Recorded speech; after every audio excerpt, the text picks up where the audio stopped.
trabajos sobre las relaciones que unen el arte con la ciencia y en este caso con el arte con la ecología. ¿Qué relación se puede establecer entre arte y ecología? ¿De qué manera y para qué? ¿Por qué tratar de establecer relaciones entre arte y ecología? Mi posición es una posición de artista y el debate de arte y ecología para mí es primero que todo un debate sobre el arte. Me imagino que desde el punto de vista ecológico el debate entre arte y ecología es sobre todo un debate ecológico. Perdón, no sé qué dije. El debate arte y ecología es primero que todo para mí un debate sobre el arte. El arte, por naturaleza, la definición misma del arte sería, paradójicamente, su indefinición. Es decir, su falta la imposibilidad de limitarlo en sus objetivos, en sus medios, en su dimensión, en quién es el artista, dónde comienza un artista, cuándo termina. Y la ecología, por su lado, es un problema muy concreto. Entonces, ¿cómo podemos coordinar esos dos elementos, en uno muy concreto, el otro muy indefinido? Es uno de los problemas que nos pusimos. La obra de arte debe ser, por principio, una obra abierta. No puede limitarse a ser simplemente, está funcionando mal el PDF, no sé si vamos a ver algo, pero no importa. Está diciendo, el arte no debe ser un útil de propaganda, así sea por las causas más importantes que podamos encontrar. Inclusive si de esto depende el futuro de la humanidad, no porque una cuestión de moral, una cuestión de principio, es simplemente que no es un buen útil.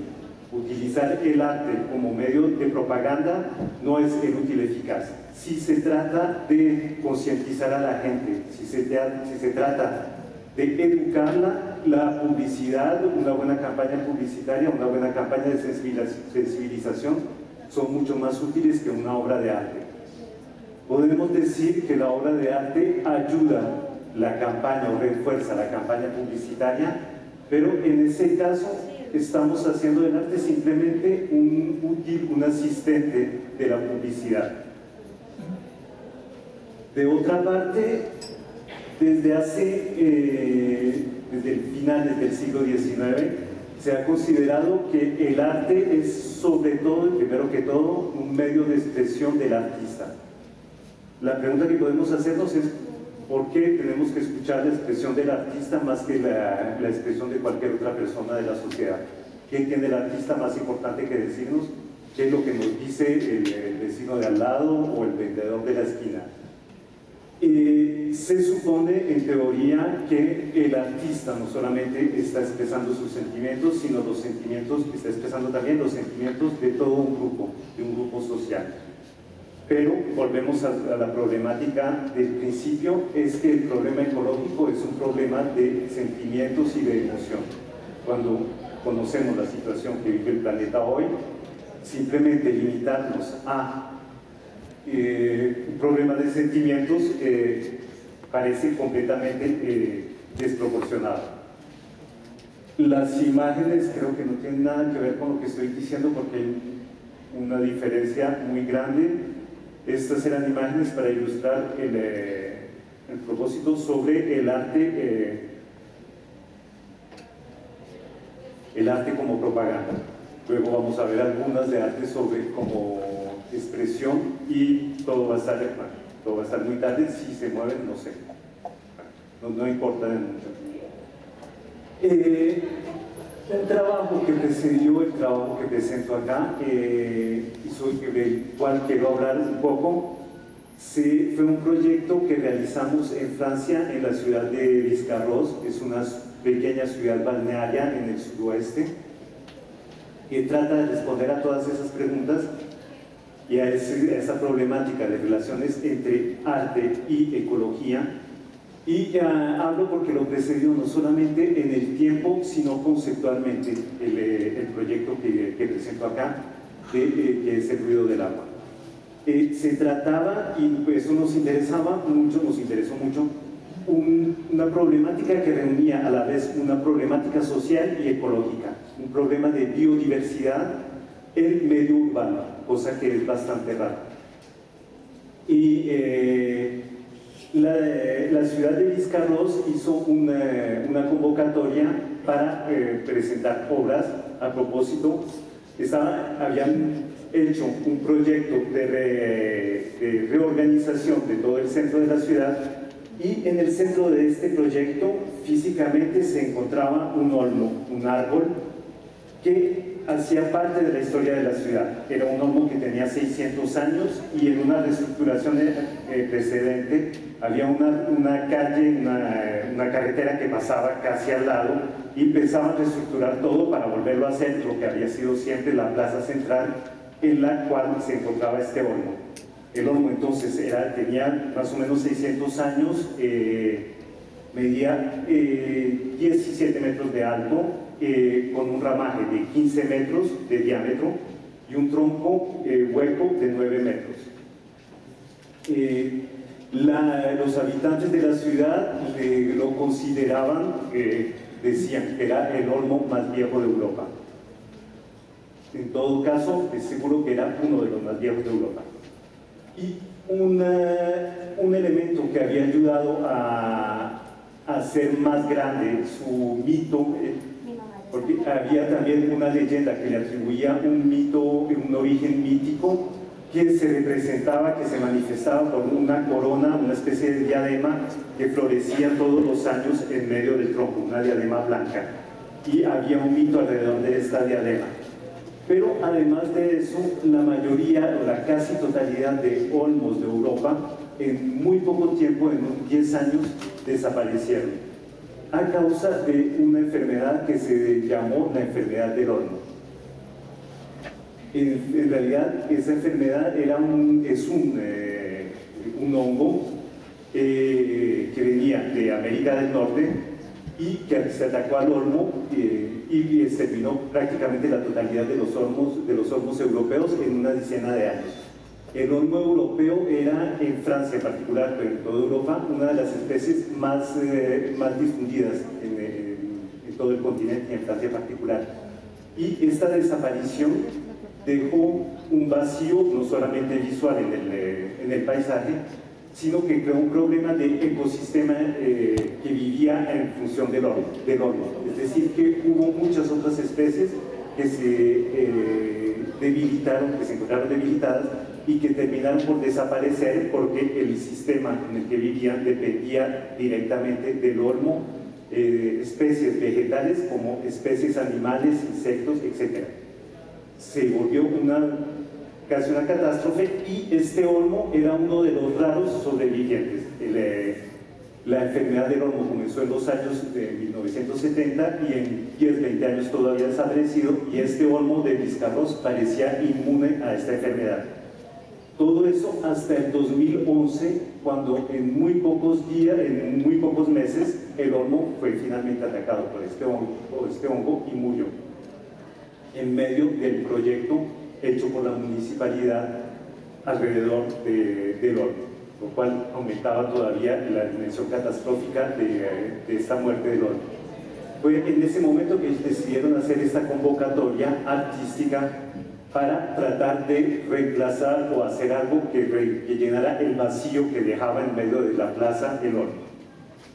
Nosotros respondimos y muy rápidamente, fuimos seleccionados y muy rápidamente nos dimos cuenta de la dimensión social que tenía este olmo.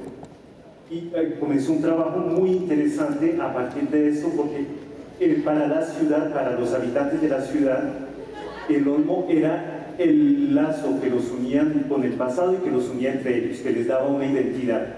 Y se sentían una especie de héroes que habían sobrevivido, como el olmo, que había sobrevivido a toda la historia, que tenía 600 años de historia, y que mientras que todo el resto del mundo estaba sucumbiendo a las multinacionales, ellos seguían solos viviendo ahí en su medio, en esta ciudad. fue una tragedia, y una tragedia especialmente para las poblaciones, para los grupos más frágiles, es decir, los viejos, los que estaban sin trabajo, los que se sentían más débiles en ese momento, sintieron que finalmente ese símbolo que los mantenía estaba desapareciendo y que simplemente significaba que ellos también, era el final de la época de ellos, que ellos no habían sobrevivido, que esta especie de superhéroe simplemente había envejecido más que nosotros, pero que todo el mundo se estaba modificando y que ellos no iban a sobrevivir a esos cambios.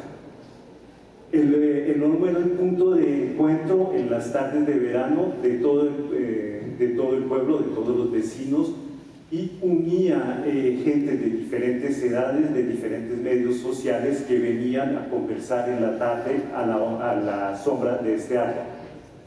El paralelo pareció evidente entre el problema de la desaparición de la biodiversidad y de la diversidad social, y que el olmo hacía la unión entre las dos cosas. De la misma manera que en el medio biológico habían plantas que aprovechaban la desaparición del olmo para reproducirse, pero estas plantas eran incapaces de reproducir el ecosistema precedente. En el medio urbano había todos estos lugares, todas estas actividades nuevas que reemplazaban las actividades viejas, que se multiplicaban por todo, como los McDonald's, el Starbucks, etc., pero eran incapaces de recrear la riqueza de la diversidad social. Esos, como los medios, como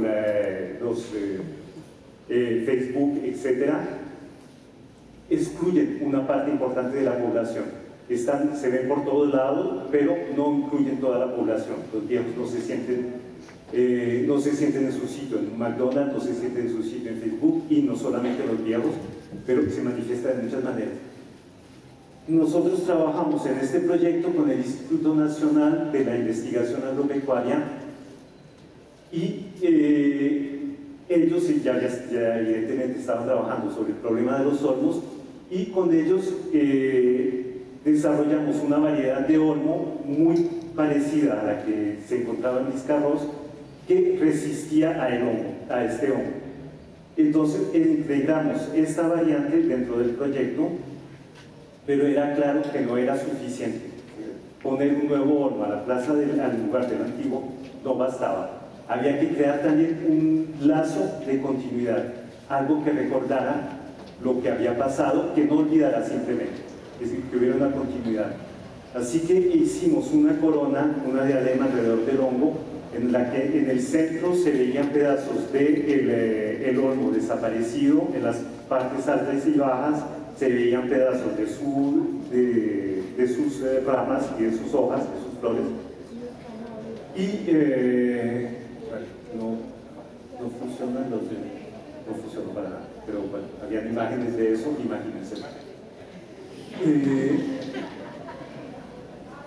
Y había una parte en la cual esta corona cambiaba en la noche, tomaba un otro aspecto en el que solamente se veían las flores blancas, recordando la corona y las famosas flores blancas que se veían en el olmo legendario. El proyecto se terminó. Ahora el árbol necesitará 600 años para llegar a las dimensiones del precedente. La población, algunos lo viven con interés, otros con indiferencia, pero bueno, tomará el tiempo que tomará para ver si funciona o no funciona. Ya es el derecho del espectador de hacer lo que quiere con la obra. Pero las conclusiones de nuestra investigación nos parecieron muy importantes, que fueron ese nexo profundo que existe entre la diversidad social y la biodiversidad. El problema que se ponía en ese momento era cómo hacer para transferir ese mismo sentimiento, esas mismas conclusiones en otro medio que no fuera de Vizcarroz, es decir, que generalizar un poco. Perdón, ¿puedo tener un poco de agua? Por favor. generalizar un poco esas conclusiones que se aplicaban a un caso muy concreto y ver cómo se podían aplicar en otros casos más largos. Fue ese el punto de partida de la obra El ruido del agua. Gracias.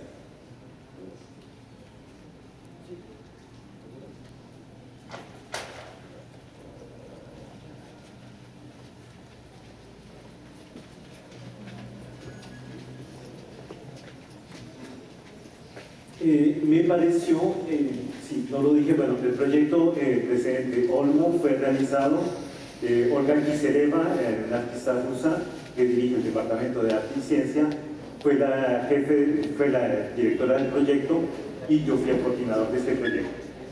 En El ruido del agua soy yo el que hice el proyecto con la ayuda de Robert Jack, que trabaja en la Universidad de Queen's Mary de Londres. Bueno, el hecho de la idea de tomar el agua como elemento me parecía que creaba ese lazo que existía entre la población de Vizcarroz con el Olmo, es decir, un elemento que es a la vez muy natural, muy cotidiano, pero que crea un lazo con la ecología y con los problemas ecológicos mundiales. Efectivamente, el agua es hoy en día, como lo recordábamos, nos lo recordaban al principio de esta mañana, es uno de los grandes problemas de nuestro tiempo, de los grandes problemas ecológicos, que representa a la vez el problema de polución, el problema de calentamiento del planeta, las diferencias entre el norte y el sur, el problema del consumerismo, pero sigue siendo ese elemento cotidiano que me hacía falta y que que es suficiente pedirlo o abrir o cerrar una llave para que nos lo podamos obtener. A partir de esa idea, tomé el agua como elemento que podía entonces reemplazar el Olmo y desarrollé varios objetivos, pero dos que me parecen los más importantes de recordar acá. La relación entre naturaleza y civilización de una parte y de otra parte entre naturaleza y vida cotidiana. Comencemos por las relaciones entre naturaleza y civilización. Sin lugar a dudas es el comportamiento humano que causa todos estos problemas ecológicos. Y hay una tendencia a pensar que es un problema de oposición entre civilización y naturaleza. En realidad, históricamente, ha habido una relación íntima a través del agua entre civilización y naturaleza, que lejos de oponerse, se completan. Y lo recordaba en mi texto, desde hace 1500 años o tal vez más, con los canales de irrigación egipcios, con el sistema de acueducto romano que todavía funciona en Italia, creado entre el siglo II a.C. y el siglo IV o V de nuestra era, que se divulgó sobre todo el Imperio Romano y que era uno de los símbolos de la cultura romana que más se exportaba. Lo encontramos igualmente en Versalles, en el castillo de Versalles, en los baños públicos japoneses, en los baños centros, o aquí en Colombia, en el lavapatas de San Agustín. El agua ha conseguido unir esos dos elementos, como lo muestra de manera evidente a qué punto la civilización y la naturaleza, lejos de oponerse, se unen y pueden trabajar, deben trabajar ahí juntas. Los grandes problemas que encontramos en el agua, con relación al agua hoy, los grandes problemas ecológicos, como la polución de las fuentes de agua, o el calentamiento del planeta, o la falta de infraestructuras, o la mala distribución de agua, tienen todos que ver con la civilización, pero en una parte están los problemas de exceso de civilización, como el calentamiento del planeta, o la polución de las fuentes de agua, y en otra parte está un problema de insuficiencia de civilización, como es el hecho de que no haya agua potable o que no haya distribución de agua potable para todas las personas. Uno de los ejemplos que encontré haciendo este trabajo es que Colombia hace parte de uno de los 9 países del mundo que tienen más fuentes acuáticas, más ricos en fuentes acuáticas. La India es otro de estos planetas, lo que no les impide de tener regiones enteras en que hay problema de agua y problema de polución de agua, de no acceso al agua potable. Así es que el problema no es una oposición entre, de una parte, civilización y de otra parte, naturaleza, es un problema de elección de el tipo de civilización que estamos buscando y cómo coordinamos esos dos elementos, civilización y naturaleza. En todo caso, es un problema mucho más simple que una simple oposición. De otra parte, el otro elemento que trabajo en esta obra es la relación entre naturaleza y vida cotidiana. De la misma manera que hay una oposición entre civilización y una falsa oposición entre civilización y naturaleza, tenemos tendencia a pensar que la sola real y verdadera naturaleza es la naturaleza salvaje y que la naturaleza cotidiana es en cierta forma una naturaleza desnaturalizada.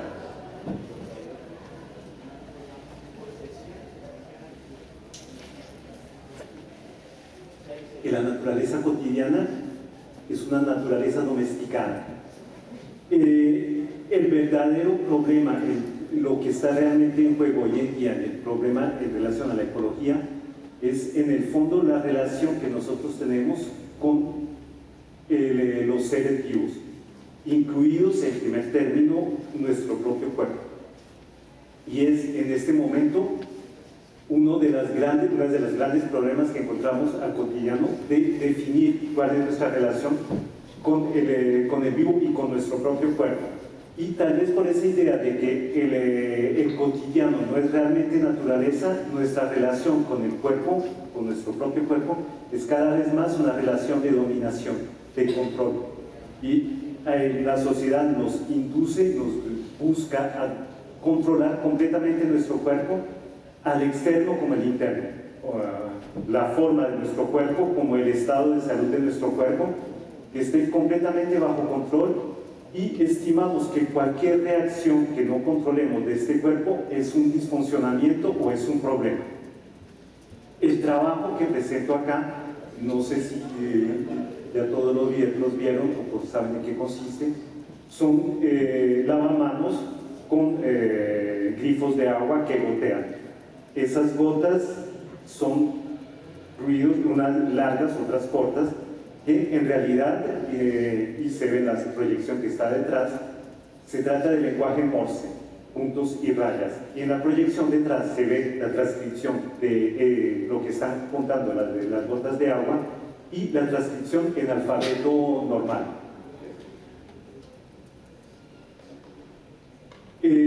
Bueno, la obra parte de este disfuncionamiento que es una llave, un grifo que gotea. Pero la idea de la obra no es que tenemos que cerrar el grifo y economizar agua. La idea es que es a través de ese disfuncionamiento, como los disfuncionamientos que podemos encontrar en nuestro cuerpo, en la naturaleza o incluso el problema ecológico, que hay que oírlos, y son esos disfuncionamientos los que nos están dando una clave a condición de estar suficientemente atentos a ellos y tratar de entenderlos. Y las gotas de agua nos están diciendo, nos están hablando, en este caso, el ruido del agua del proyecto presentado acá, las gotas nos están contando historias, nos están contando nuestra relación, la relación del ser humano con el agua. Hay los grandes recitos, los grandes historias con relación al agua. Ahí está la tempestad de Shakespeare, está un pedazo de la Odisea, cuando Ulises encuentra las sirenas, se debe tapar las orejas porque el ruido de las sirenas lo conduce a la muerte. Y de otra parte están noticias mucho más cotidianas, hay los precios de los cruceros, de los hoteles al lado del mar, están los cortes de aguas en las ciudades, están las estadísticas sobre la mortalidad infantil. Pero todo esto conduce dentro de la misma idea del cotidiano y la relación con la civilización que es el disfuncionamiento que nos está dando una clave de esa problemática. Y bueno, creo que ya dije más o menos todo. Gracias.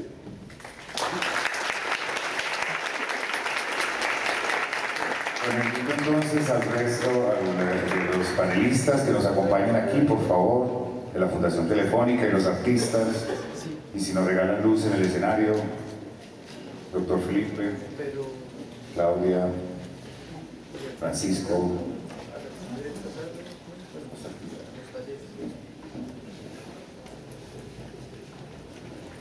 Para entonces empezar nuestro espacio de preguntas. Tenemos entonces, los micrófonos están listos en el escenario.